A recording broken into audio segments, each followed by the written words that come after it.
Welcome to commerce tutorial. मैं हूं आपकी अपनी होस्ट ज्योति। आज हम कंटिन्यू करने जा रहे हैं +2 macro economics government budget and the economy के इंपॉर्टेंट क्वेश्चन की सीरीज। हमारा फर्स्ट क्वेश्चन है difference between tax receipts and non tax receipts.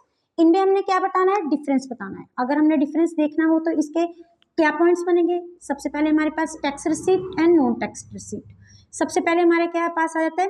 Meaning. अब टैक्स के नाम से पता है कि जो रिसीप्ट, जो हम इनकम रिसीव कर रहे हैं अपने टैक्स रिसोर्सेज से, उनको हम कौन से रिसीप्ट्स बोलेंगे? Tax receipts. और जो इनकम हम रिसीव कर रहे हैं other than tax resources, tax के रिसोर्सेज को छोड़ के बाकी रिसोर्सेज से रिसीव कर रहे हैं, उनको हम क्या बोल देंगे? Non tax receipt. नॉन का मतलब टैक्स का ना होना। नेक्स्ट हमारे पास क्या आता है? नेचर।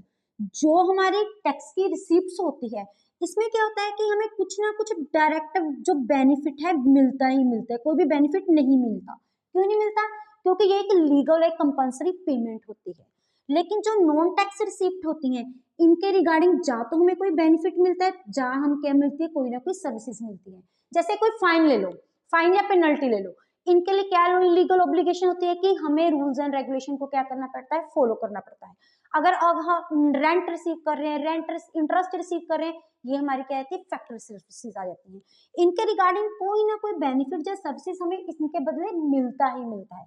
उसके बाद क्या हो जाता है? पेमेंट। इनकी पेमेंट कैसे होती है? ये हमारी एक लीगल और कौन सी पेमेंट होती है? कंपल्सरी पेमेंट होती है, जो कि हमें गवर्नमेंट को पे करनी ही पड़ती है। लेकिन ये कोई भी लीगल और कंपल्सरी पेमेंट नहीं होती। अगर हमें सर्विसेज मिल रही है जब हमें चाहिए, हमने लैंड की रजिस्ट्रेशन करवाई है, हमें सर्विसेज मिली है, ये हम लैंड की रजिस्ट्रेशन रोज तो नहीं करवाएंगे, कभी कभी जब खरीदेंगे तभी करवाएंगे ना, तभी ये कोई लीगल और कंपल्सरी पेमेंट नहीं है। तो उनके पास क्या आती है? एग्जांपल। ये क्या होती है? टैक्स एंड इनडायरेक्ट, डायरेक्ट और इनडायरेक्ट टैक्स किसके एग्जांपल आते हैं? टैक्स रिसिप्ट्स के आते हैं। इनमें क्या आता है? हमारे फाइन्स आ जाते हैं, इंटरेस्ट रिसीव आ जाती है, लैंड रजिस्ट्रेशन आ जाती है, एस्टीट आ जाती है, इनमें और बहुत ज्यादा आ जाती है। नेक्स्ट है डज पब्लिक डेप्ट पोज ए बर्डन। जो हम पब्लिक डेप्ट होता है, क्या ये कोई बर्डन है हमारी इकोनॉमी के ऊपर? बिल्कुल बर्डन है। क्यों? ये जो पब्लिक डेप्ट होता है, ये क्या होती है? बोरिंग्स होती हैं। कौन लेता है? गवर्नमेंट लेता है। अब ये बोरिंग्स जो होते हैं, गवर्नमेंट किसी से भी ले सकता है, ये सिंपल पब्लिक से भी ले सकता है। उसके बाद ये हमारे बैंक से भी ले सकता है, चाहे कोई कमर्शियल बैंक हो, भाई सेंट्रल बैंक हो, स्टेट बैंक हो, या आरबीआई से भी ले सकता है। तीसरी, ये जो लोन ले सकता है और किससे ले सकता है? फॉरेन इंस्टीट्यूशन से ले सकता है, फॉरेन कंट्री से ले सकता है। और अगर हमने लोन लिया है, आज हमने लोन ले लिया, अब लोन के ऊपर हमें क्या पड़ गया? इंटरेस्ट पे कर गया। गवर्नमेंट का बजट जो हम पिछले टाइम से देखे वो डेफिसिट पे जा रहा है, फिर इंटरेस्ट पे को पे इतना ज्यादा हो जाता है कि इसको पे करने के लिए हमें फिर से क्या लेना पड़ता है? लोन लेना पड़ता है, जिसके कारण हम किस में पड़ जाते हैं? एक लोन के डेप्ट ट्रैप में पड़ जाते हैं। तो इसीलिए क्या होता है? ये हमारी इकोनॉमी के ऊपर क्या होता है? बर्डन होता है। इसके कुछ पॉइंट्स भी हैं शो करने के लिए, जैसे कि प्रोडक्टिविटी एंड इन्वेस्टमेंट। हमारी इकोनॉमी की प्रोडक्टिविटी क्या हो जाती है? कम हो जाती है। कैसे खत्म हो जाती है? गवर्नमेंट क्या लेती है? बोरिंग्स लेती है। किससे लेती है? जनरल पब्लिक से लेती है। जब जनरल पब्लिक से बोरिंग लेती है, तो पब्लिक के पास अपनी फर्दर प्रोडक्शन करने के लिए, सेविंग करने के लिए, इन्वेस्टमेंट करने के लिए पैसा क्या हो जाता है? कम हो जाता है। जिसके कारण क्या होता है? हमारी एग्रीगेट डिमांड कम हो जाती है, इन्वेस्टमेंट कम हो जाती है, फिर प्रोडक्टिविटी क्या हो जाती है? कम हो जाती है। सेकंड क्या है? यंगर जनरेशन के ऊपर बर्डन पड़ता है। क्यों? गवर्नमेंट ने लोन तो प्रेजेंटली में ले लिया, लेकिन उसका बर्डन किस पे ऊपर पड़ेगा? यंगर हमारी जनरेशन पे पड़ेगा, क्योंकि गवर्नमेंट लोन को रीपर करने के लिए टैक्स को क्या करेगी? इंक्रीज करेगी।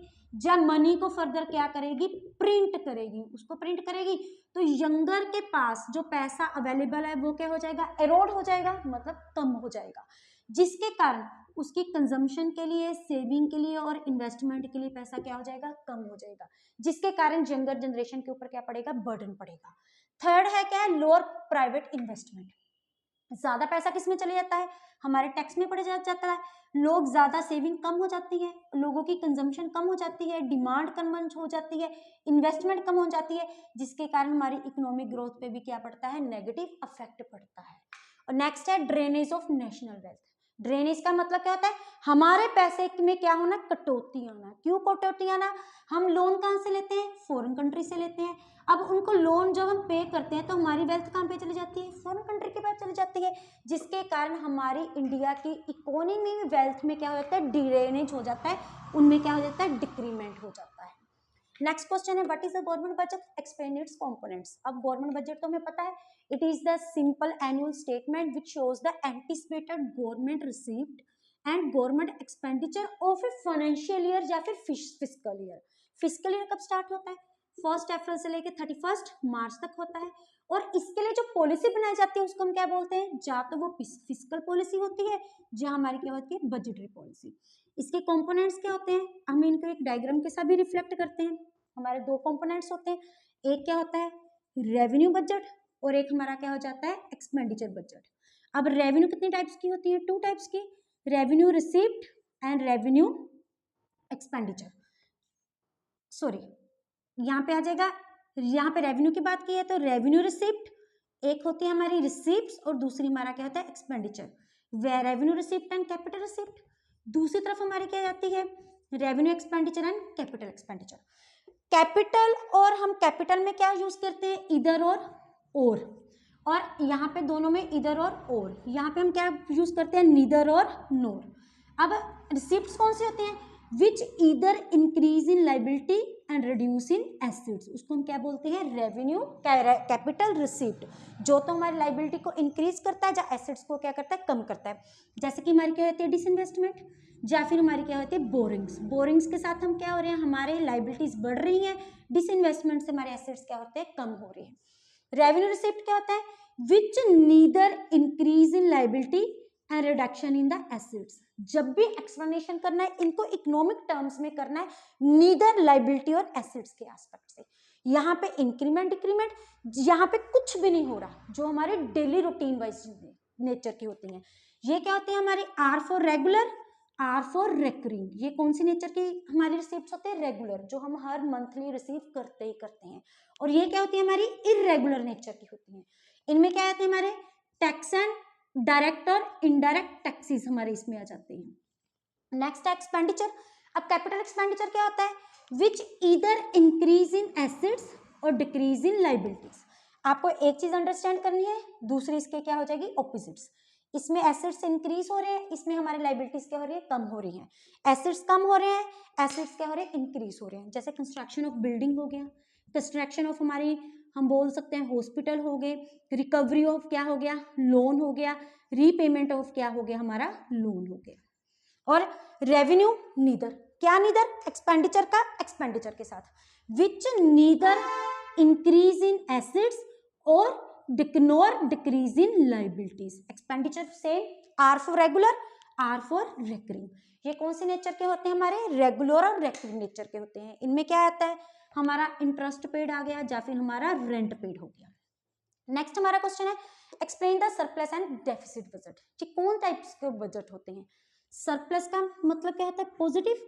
डेफिसिट का मतलब क्या होता है, नेगेटिव। पॉजिटिव, जब हमारे एक्सपेंडिचर, कौन से एक्सपेंडिचर, गवर्नमेंट एक्सपेंडिचर ज्यादा होते हैं गवर्नमेंट रिसीप्ट से। सॉरी, यहाँ पे पॉजिटिव में तो हमारा क्या आ जाएगा, when government receipt is greater than government expenditure, उसको हम क्या बोलते हैं, सरप्लस। डेफिसिट में क्या हो जाएगा, when government expenditure is greater than government receipts, उनको हम क्या बोलते हैं, डेफिसिट बजट बोलते हैं। अगर पहले आप इनका स्क्रीनशॉट लेना चाहते हो तो आप ले सकते हैं। देखें, अब रेवेन्यू रिसीप्ट्स और हमारे सरप्लस रिसीप्ट और डेफिसिट रिसीप्ट की क्या इंप्लीकेशंस होती हैं, कैसे ये हम इसको करते हैं। Surplus budget and deficit budget. Surplus budget में क्या होते हैं, हमारी receipt government is greater than government expenditure. इनमें क्या होता है, government expenditure is greater than government receipt. Second क्या होता है, जो ये हमारा किसको शो करता है, हमारी इकोनॉमी की फाइनेंशियल साउंडनेस को। साउंडनेस मतलब हम कितने स्ट्रोंग हैं। और जब भी हमारी इकोनॉमी में इन्फ्लेशन की कंडीशन होती है, उसको रेक्टिफाई करने के लिए हम कौन सा बजट यूज करते हैं, सरप्लस बजट। वो कैसे यूज करते हैं, गवर्नमेंट क्या करता है कि अपने टैक्स को क्या कर देता है, इंक्रीज कर देता है। जब टैक्स इंक्रीज होता है तो कंज्यूमर के पास, हमारे जितने भी हाउस होल्ड हैं, जितने भी फर्म्स हैं, उनके पास मनी की अवेलेबिलिटी क्या हो जाती है, कम हो जाती है। कम होने के कारण उनके पास डिस्पोजेबल इनकम क्या हो जाती है, कम हो जाती है। जब उनके पास एक्सपेंडिचर करने के लिए मनी सप्लाई क्या हो जाती है, कम हो जाती है। उनका एक्सपेंडिचर क्या होता है, कम हो जाता है, जिसके कारण इन्फ्लेशन की कंडीशन क्या आ जाती है, हमारी कंट्रोल में आ जाती है। इस केस में गवर्नमेंट की स्पेंडिंग क्या होती है, कम होती है, जिसके कारण हमारी एग्रीगेट डिमांड भी क्या हो जाती है, इवेंचुअली कम हो जाती है। दूसरी तरफ क्या है, डेफिसिट बजट। डेफिसिट के बजट की क्या इंप्लीकेशन होती है, एक्सपेंडिचर ज्यादा है तो गवर्नमेंट को क्या अपना एक्सपेंडिचर ज्यादा है, इकोनॉमी हमारी क्या जा रही है, डेफिसिट में जा रही है, डिफ्लेशनरी की कंडीशन में जा रही है, तो गवर्नमेंट क्या करती है, लोन लेती है, अपनी इकोनॉमी के बोरिंग्स लेती है। अब लोन कहाँ कहाँ से ले सकती है, हमने ऊपर भी देखा है, ये पब्लिक से भी लोन ले सकती है, ये फॉरेन इंस्टीट्यूशन से भी लोन ले सकती है, या फिर ये डायरेक्ट किससे ले सकती है, बैंक से ले सकती है। दूसरा क्या है, उसको क्या करनी पड़ती है, प्रिंट मनी करनी पड़ती है, जिसके कारण यंगर जनरेशन में क्या आता है, नेगेटिव इफेक्ट आता है। उसके बाद हमारी प्रोडक्टिविटी पे नुकसान आता है, ड्रेनेज ऑफ नेशनल वेल्थ होती है, ये सारे रीजन होते हैं जिनके कारण हमारी इकोनॉमी एक लोन की डेप्ट ट्रैप में फंस जाता है और किसी ना किसी ढंग से हमारी इकोनॉमी की डिवैल्यूएशन अपने आप ही हो जाती है। नेक्स्ट है, ये है हमारा सरप्लस और डेफिसिट बजट का। नेक्स्ट है फाइंड द बोरिंग्स, हमने बोरिंग्स फाइंड आउट करनी है। इंटरेस्ट हमें गिवन है 15,000 और ये क्या है 30% ऑफ अपना प्राइमरी डेफिसिट। क्वेश्चन को देख के कंफ्यूज नहीं होना, जो गिवन है वहीं से क्वेश्चन शुरू कर देना है। इंटरेस्ट हमारा कितना है 15,000 और ये हमारा क्या है 30% ऑफ प्राइमरी डेफिसिट, ये इसके इक्वल है। तो इसका फार्मूला क्या आएगा 30/100 into primary deficit is equal to 15,000। अब ये उधर जाके क्या हो जाएगा रेसिप्रोकल, तो हमारा प्राइमरी डेफिसिट कितना आ जाएगा 15,000 इंटू 100/30, जीरो के साथ जीरो कैंसिल, तो ये हमारा आ गया 5,000, ये आ गया हमारे 15,000 क्या हो जाएगी हमारी प्राइमरी डेफिसिट आ जाएगी। और हमने क्या फाइंड आउट हमने क्या करनी है बोरिंग्स, तो हमारा जो फिस्कल डेफिसिट है वो किसके इक्वल होता है, हमारी बोरिंग्स के इक्वल होता है। फिस्कल डेफिसिट का फार्मूला क्या होता है, primary deficit plus interest. Primary deficit कितना है 15,000 और ये हमारा कितना है 15,000 प्लस करके हमारा क्या आ गया 65,000 और ये हमारे किसके इक्वल आ गई, बोरिंग के इक्वल आ गया।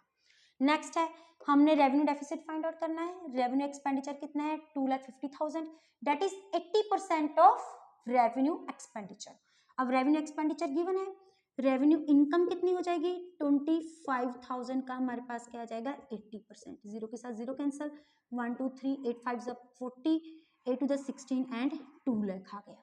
तो हमारा रेवेन्यू डेफिसिट का फार्मूला क्या होता है, revenue expenditure minus revenue receipts. 2,50,000 minus 2 lakh हमारा कितना आ गया, it belongs to be the 50,000। Deficit को हमेशा हम किसके साथ डिनोट करते हैं, अपने नेगेटिव साइन के साथ, that is shown with the bracket sign. अगर आप इनका स्क्रीनशॉट लेना चाहते हैं तो ले सकते हैं। ये थे इंपॉर्टेंट क्वेश्चन जो रिलेटेड है government budget and the economy के साथ। इसी के साथ हमारा ये यूनिट कंप्लीट होता है। Morning from tomorrow onwards we will start balance of payment. Video अच्छी लगे इसको लाइक करें, ज्यादा से ज्यादा शेयर करें ताकि मैक्सिमम स्टूडेंट्स के पास इसका बेनिफिट पहुंच सके। Thank you, have a nice day.